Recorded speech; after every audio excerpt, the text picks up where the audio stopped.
Hello from sunnier climes. This is Lee Benson with a garden full of bougainvillea, which come in little pots in England.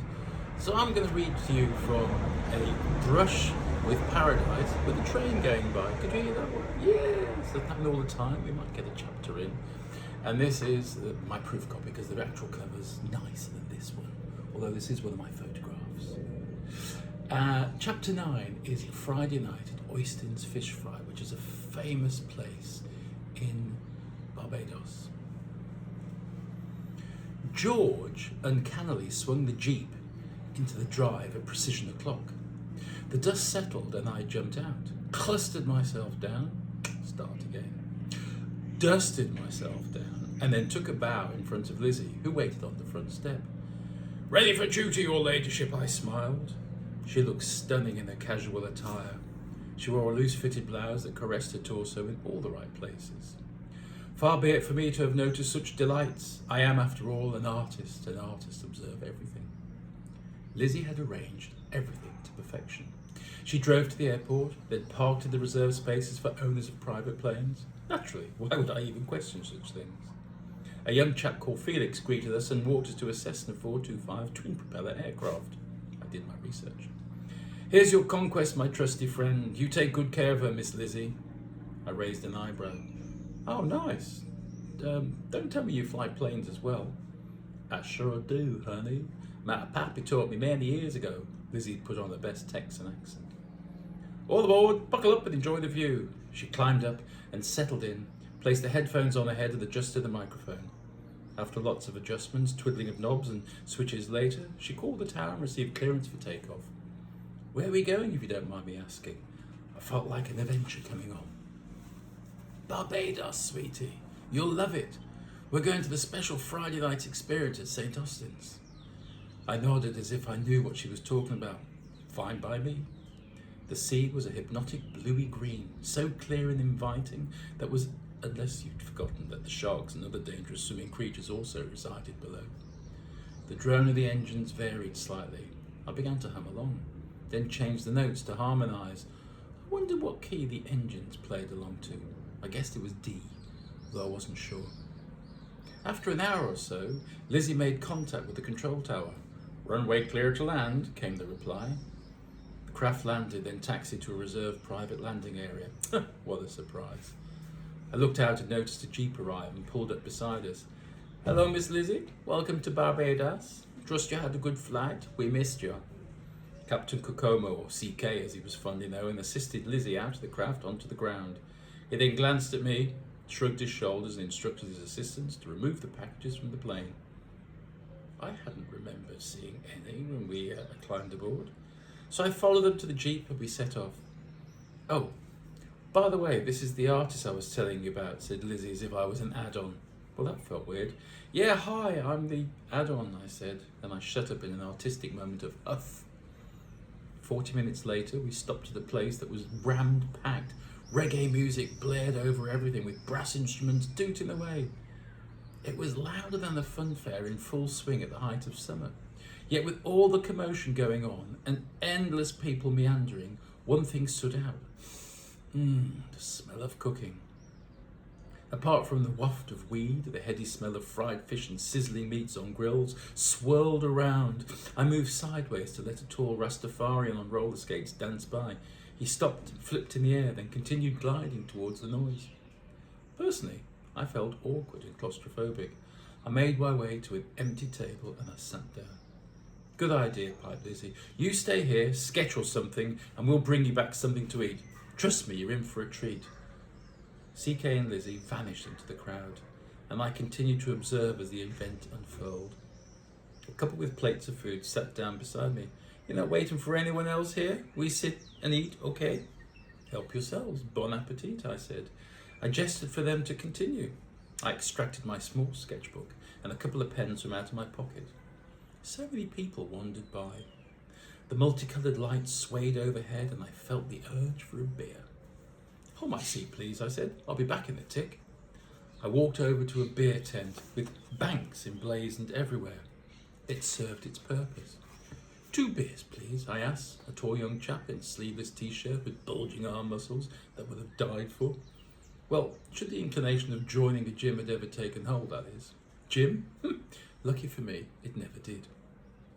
The chap flipped the lids off, and 2 cold bottles of beer later, after an exchange of currency, I took a swig, and it calmed me into a chilled mode. The couple had gone. Instead, an elderly chap sat hunched forward, mumbling something or other. He looked somewhat out of it, well, near comatose, really. His breath almost fumigated the area. "You okay, mister?" I asked, not wanting to really get involved. He looked up at me and smiled. He had no teeth visible. "Yes, I'm straight up, man, forward to wine and rum. I need a drink. You got a drink or a spliff?"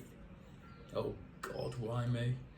The familiar cry of another loon in my space. "I have a beer. Do you really want it?" "Yeah, bless you, man. Slide it here." I slid the bottle of Banks over to him. "Cheers, old man." But he was asleep, or more likely comatose, face down on the table. I breathed a sigh of relief. Right, I said to myself, let's see how I would sketch mayhem. I scribbled away as I grabbed at ideas that flickered by, a hint of movement from a flowery dress. There was a couple holding hands, an elderly woman with a huge cigar that hung from her lower lip, and then the couple looked remarkably like Lizzie and CK. Oh, they had returned with fodder, piled high with trays. "Who's your new friend?" asked Lizzie as she kissed me on the forehead. "Pass," I shrugged, and then my eyes popped as I witnessed the amount of trays Lizzie placed on the table. "Good grief, look at the size of that fish, it's enormous." "All caught, fresh and local. You have some flying fish, some wee, or as we call dolphin, and sides galore. Tuck into a veritable feast." CK placed half a dozen bottles of beer on the table. "Help yourself." "Cheers," I replied, and positively didn't like me. It was a gut feeling.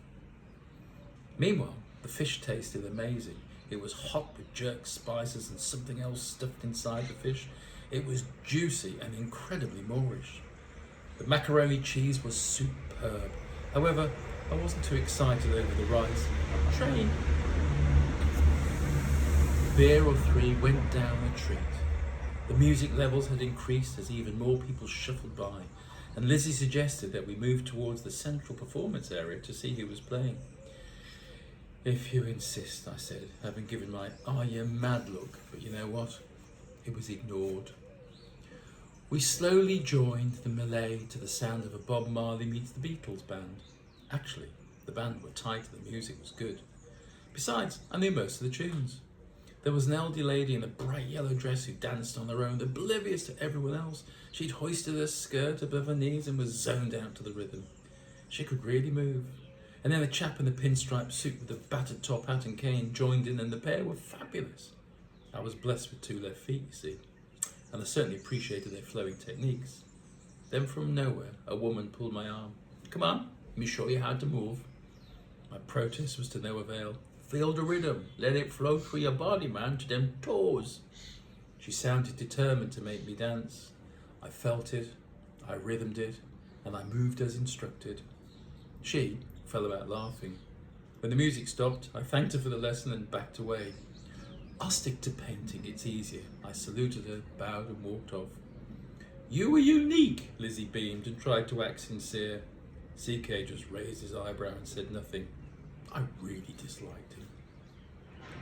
"I want to meander and sketch," then added, "on my own, okay?" Lizzie shrugged her shoulders. "Cool, let's meet back 2 hours from now over there by the beer shack." She pointed to an overtly colourful bar.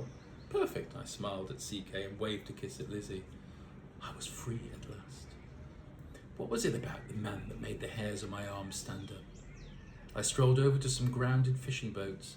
They looked abandoned as they lay out of the water.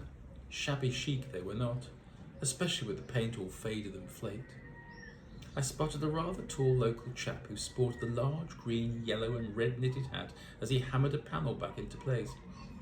"Hey man, do you mind if I watch and sketch what you're doing?" He stopped and looked up at me, then nodded. $5, man. I laughed out loud. That was good enterprise. "With pleasure," I said. "By the way, what's your name?"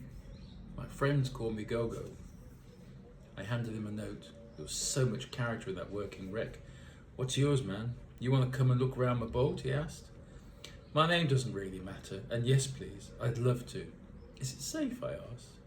He sucked through his gleaming white teeth. Okay, Mr. Artist with no name. This boat's seeing out storms and things, man. Lots of loves and care with blessings from above. Me knows I'm protected. Ain't no Jonah stepping on my deck. Fair dues, Go-Go, I said as he held out his arm and pulled me up. I'll stop there and get you into part 2 a bit later. Brush with Paradise, Lee Benson on Amazon. Cheers.